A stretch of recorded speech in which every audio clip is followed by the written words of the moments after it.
we're going to a different economy, and we're going to be learning more about that as we go. But clearly, we're learning that things can be done from remote locations. We're learning that technology can replace people even more than we thought. We're not going back to the same economy. We're recovering, but to a different economy, and it'll be one that is more leveraged to technology. And I worry that that is going to make it even more difficult than it was for many workers. In Silicon Valley, and my friends who work in technology know that what we did to the manufacturing workers, we are now going to do to the retail workers, the call center workers, the fast food workers, the truck drivers, and then even bookkeepers, accountants, insurance agents, lawyers, and on through the economy. So what happened to the manufacturing workers is a very clear sign. This effort. And China has big plans for this. They intend to seed their digital yuan into the global environment by giving it away to visitors at next winter's Olympics. When they arrive at the airport, they're going to get yuan digital wallets. They're going to receive digital yuan. They're going to use it throughout their visits to Beijing, and then they're going to take it back to their home countries. They see this as a huge advantage. Why? Because who controls the underlying protocols, who controls the underlying standards of the future of money will control the future of money. Hey, with regards to, it said that the Biden administration backed international fund proposal to issue an unprecedented $650 billion worth of special drawing rights this year alone will also help reshape the international financial system. Would you like to comment on that? That seems to me, or have you seen the article, or are you aware of it? Or so I'm familiar with the issue, and it's very much an issue for the Treasury Department and maybe for you, but it's not an issue for the Fed. We don't have any role in that at all. Well, the article goes on here. It talks about affecting the reserve currency status of the United States. So I would think that would be a pretty important take on that for you, would it not? Yeah, again, the SDR issue is to do with funding the IMF. We are not, it would be hard to say that single action will be the thing that threatens our status as the reserve currency. And, we don't have, the Fed doesn't own own the reserve currency issue. That's an issue we share with other parts of the government as well. Welcome to the Crypto Teacher. And guys, I come back with that video just to make you think. And we have Jerome in the house. And guys, we know inflation is picking up, that imaginary tax. But as you can see in this actual meeting, he was asked more about cryptocurrencies than we ever heard. We know that they work off problem, reaction, and solution. So we clearly know that cryptocurrencies are definitely the solution. But we also know this free money is going to be taken away from the people. And you're going to get plenty of reaction. They're going to beg for this free money, and that's when they're going to roll in these cryptocurrencies. It's the greatest setup ever. And then plus, move in all this technology. Robots, drones, algorithms. You can sit at home and get free money. But we know there's definitely a price to pay. Because when it comes to the New World Order, it's all planned out. You have a wonderful day. And central bank digital currencies. Many countries, like China in particular, are focused on establishing a CBDC. You indicated this earlier this year, the Fed would study and issue a white paper on the subject. What is the status of that report? We expect to publish a report around, could be early September, or plus or minus, right in that time frame. And the status of it is we're working hard on it right now. But let me tell you what it is really. We're going to address digital payments broadly. So that means stable coins, it means crypto assets, it means the CBDC. That whole group of issues and payment mechanisms, which we think are really at a critical point in terms of the appropriate regulation, and in the case of a CBDC, a central bank digital currency, laying out really questions for the public to respond to about what good it can do, what the costs and benefits of it would be. We want to begin really a major public consultation across many different groups, including Congress, of course, on a CBDC and also on stable coins and crypto. But so there are certainly advantages to a central bank digital currency or a faster payment system. But there are certainly risks. That's the case, right? This is not a riskless proposition. It's a pretty bold proposition for the Federal Reserve, is it not? Yes, and we'll lay out the possible potential benefits. We'll put those out on paper, and also, the potential risks that are undertaken. And I think those have been written up in many forums around the world, and I think both are real. And it really depends. A lot depends on the U.S. institutional context and on why we would need a central bank digital currency and how you weigh those costs and benefits. So that's really the nature of the exercise. And so stable coins certainly have some advantages in terms of a faster payment system and have some of the attributes of CBDC. But there are some risks with stable coins right now. Are there not? Are there concerns you have about stable coins? Yeah, I think the issue, stable coins are a lot like money market funds or bank deposits or a narrow bank, depending on the terms of them, that kind of thing, but without the regulation. And I think we have a tradition in this country where the public's money is held in what is supposed to be a very safe asset. We have a pretty strong regulatory framework around bank deposits, for example, or money market funds. That doesn't exist really for stable coins. And if they're going to be a significant part of the payments universe, which we don't think crypto assets will be, but stable coins might be, then we need an appropriate regulatory framework, which frankly we don't have. That you are considering, in that argument, there's both. Oh, on mortgage-backed securities. So on mortgage-backed securities in particular, so interest rates, our low interest rates and treasury purchases and MBS all go into creating a low interest rate environment and go into mortgage rates.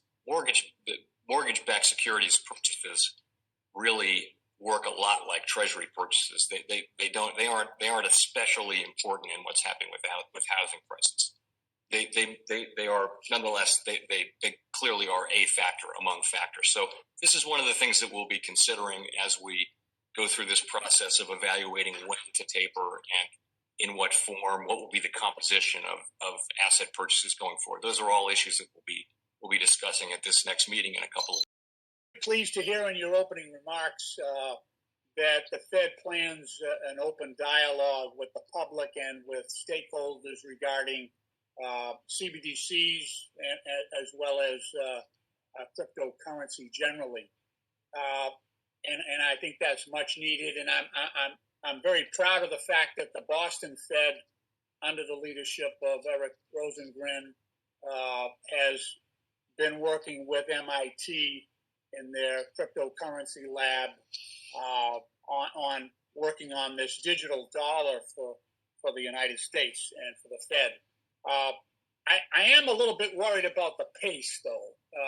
We see, I think there's 86 separate central banks that are already engaged in this. Do we risk sacrificing the primacy and the reserve currency status by I think some would argue slowness in response to this? And does this dialogue that you envision stretch out the timeline for adopting, say, a digital dollar for the U.S.? Does it delay that considerably? I would agree. No, actually, I think the opposite. I think this is the beginning of what we think accelerating that decision process. We have a lot of work left to do on the technical side and on the policy side, but a critical part of it is just the public consultation.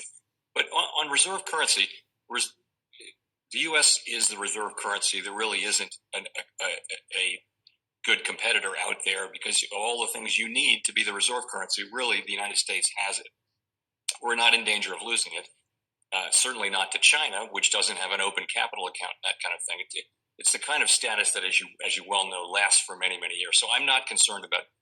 I'm really concerned about getting this right. It does carry risks. It does have benefits.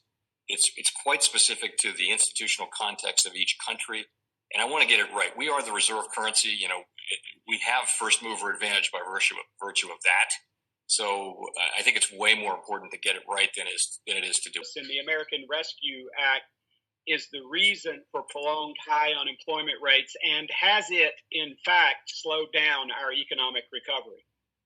So there are a bunch of factors. There are 4 or 5. I think Mr. Gonzalez or somebody went through them, and it's very hard to untangle them. But it may be that on unemployment insurance, for example, it may be that enables people to look a little bit longer and try to find a better job. And in the long run, that'll be better for the economy. We're going to find out, though, because the enhanced unemployment insurance will be gone within 60 days. And in many states, it's gone already. So we'll be able to look at the data. And it's too early to say, by the way, we can't really see a difference between states that have and haven't eliminated that. So we're going to be able to see. My own suspicion is it's one of a number of factors, and it interacts with the other factors. And it'll be really hard to get a clear answer on exactly how important that is. To economically compete with us. Would you say that they are trying to weaponize their economy against us to try and take us over? Would that be a fair statement? I would go so far as to say we certainly are in a strategic and economic competition with China, but ultimately these questions about competition with other countries are really for the government, for the administration, not for the Fed. Digital currency.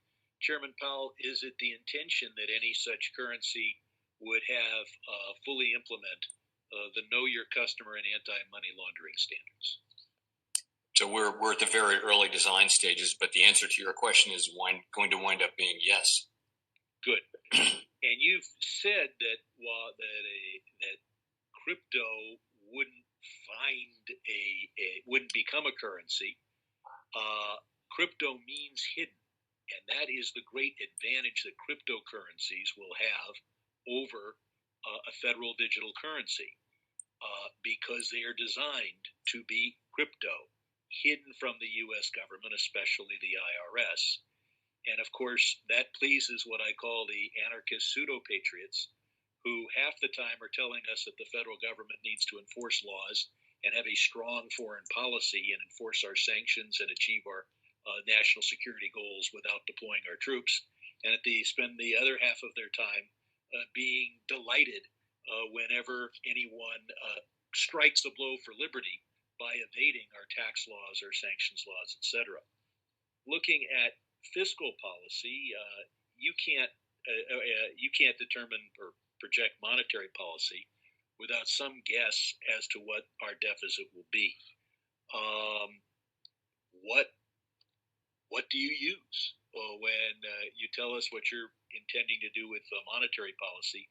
What is your expectation on the level of the federal debt? Well, it's not so much the level of the federal debt. What we're looking at is basically spending and deficit spending and that kind of thing. It's just we make, and by the way, the assumptions we make are in the middle of the road. It's just right out of what CBO would say. My time is expired. Thank you. The most powerful person in the world is the storyteller. The storyteller sets the vision, values, and agenda of an entire generation to come. Steve Jobs. And guys, I truly believe in this. When you look at the New World Order, they're the storytellers. And that's the reason why I wrote my New World Order book. But guys, now it's time to change the current generation. And I wrote 3 kids' books. I love the Trinity because I understand the power that's in it. So I have 3 books. We have an opportunity to change the generation, to educate, not just me, but I want to show you that I take action on a daily basis. And I want you to take action on a daily basis. Whether it's your job, whether it's in your community, we have an opportunity right now to educate the masses. I posted this on my Twitter account. Please share, but this is a short clip of the 3 books. There's going to be a clothing line and action figures. Please get these books for your kids, nephews, cousins, friends, so therefore we can start the re-education now. Because as we see, the 4th Industrial Revolution foundation is definitely here. Robots, algorithms, drones, taking humanity out the picture. We have to re-educate. But let's get into the video. Part 1. King Joshua and Grandma Tam save the village. Part 2. King Joshua and Grandma Tam save New York from COVID-33. Part 3. King Joshua and Grandma Tam goes to China. It's mandatory to get part 1, part 2, and part 3 of this series. It's time to re-educate Generation Z.